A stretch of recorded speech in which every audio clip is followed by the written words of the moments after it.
Well, hello and welcome back to the Tao Manifesting Tarot, the audio edition, the tarot reading that focuses exclusively on your ability to manifest. Nothing else, just your ability to manifest. It's a God-given gift that, while we pay it a lot of lip service, I don't think we're anywhere near focused on the true value of manifesting.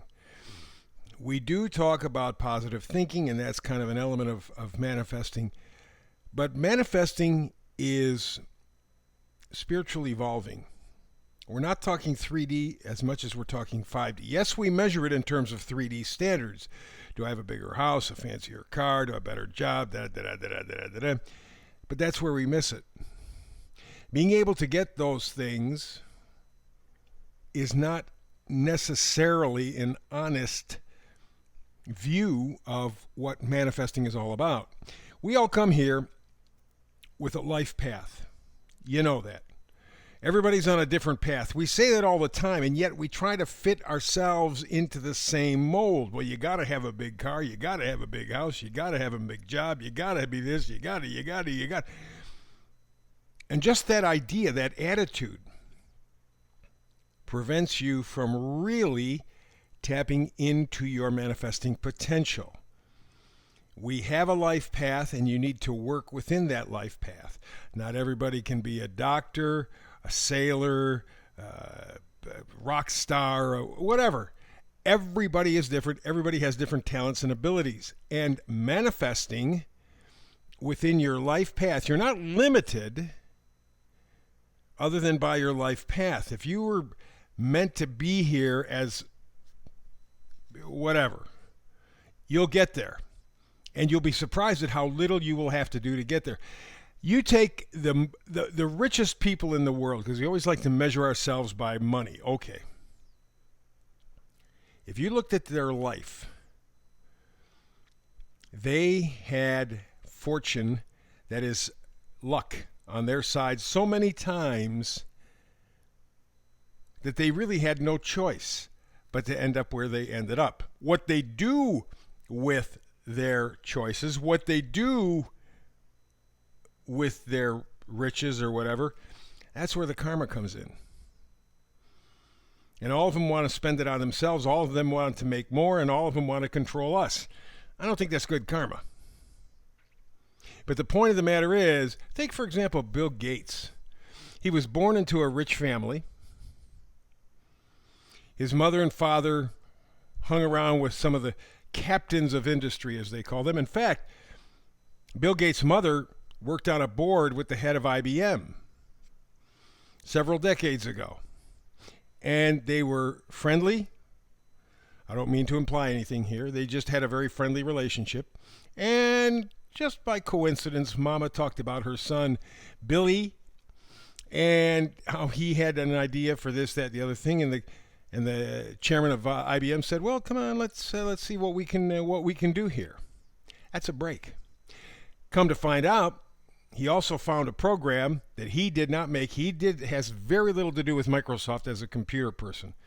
He really doesn't know much about computers. Nothing like what you would think. He found a guy in Seattle who had written up a program. He took it and made minor adaptations, and then went to IBM because his mother opened the door and said, "Hey, I'll tell you what, it's a non-exclusive deal, but I'll work something out with you if you put my Microsoft into every IBM computer." At the time, that was a fabulous deal because there wasn't Apple. There wasn't any of that other stuff. And there are all kinds of breaks and deals that come from that. And the richer you get, the more people want to sniff your ankles, more opportunities you get. So life, you have a life path, and to manifest, you need to develop within that life path. So it goes to the middle card here, the Oracle card, all that glitters. That's what we're sold in society. Bright, shiny objects. Ooh, they sparkle. Ooh. We're no different than the damn cat or the dog that chase that laser. You know, they have those little laser light things that you can play with on the carpet, and the dog and cat will just go crazy trying to chase it. There's nothing there. They don't know that. Just like you and I. You follow follow the 3D path, and there's nothing there. And we're so disappointed every time because we're not following our life path. So the card is All That Glitters. And the number up top is 1 and 6. That equals a 7. That's spiritual, mental. You have to look at things differently. And in fact, the meme today comes from one of my favorite guys, Frank Zappa, who said, "The illusion of freedom will continue as long as it's profitable to continue the illusion. At the point where the illusion becomes too expensive to maintain, they will just take down the scenery, they will pull back the curtains, they will move the tables and chairs out of the way, and you will see the brick wall at the back of the hall." The illusion of freedom. That is what this whole thing is about. All that glitters. Ooh, the illusion of choice. You don't have that illusion. The menu, think a restaurant, a cosmic restaurant. They are the ones who wrote the items out on the menu. They are telling you what you can and cannot have. But they make sure there's a lot of glitter and bright lights and stuff. It's eye-catching. But there's nothing there. And so Frank said it exactly right. The illusion of freedom will continue as long as it's profitable to continue the illusion. At the point where it becomes too expensive to maintain, everything comes down. And you get to see the brick wall. That's what's happening in society right now. You wonder what's going on. Whether it's migration, whether it's wars, whether it's you're going to eat insects, whether you can't drive cars without a kill switch, whether it's you will have nothing and be happy. The illusion of freedom is too expensive for the rich. It's coming down. This is the year you're really going to see, I think, it pull down. Interesting. So let's go. First card all the way on the left, the Hanged Man. You have to get a different perspective. You have to look at things differently to manifest properly for yourself. Take a good look. Take a good look at the scenery. What's behind the scenery? If it's just a brick wall, what the hell are you doing this for? Because they told you? You're trapped by your own thinking. That's what the 9 of Swords is all about. You're trapped by believing this baloney. Inside, your gut is probably yelling at you, saying, this is just garbage. But you've been brainwashed.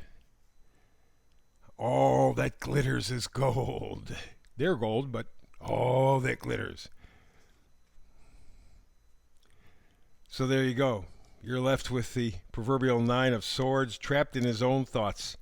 You have to go back to the first card, the Hanged Man. That's what it requires. If you're going to perform the magic in your life, which is the next card, the Magician, you have to look at things upside down from a different angle, different perspective. And the Hanged Man is not halfway. He's totally inverted, 180 degrees, upside down. That's what you're going to have to do with some area of your life, maybe your entire life. Flip it. See what you see when you do.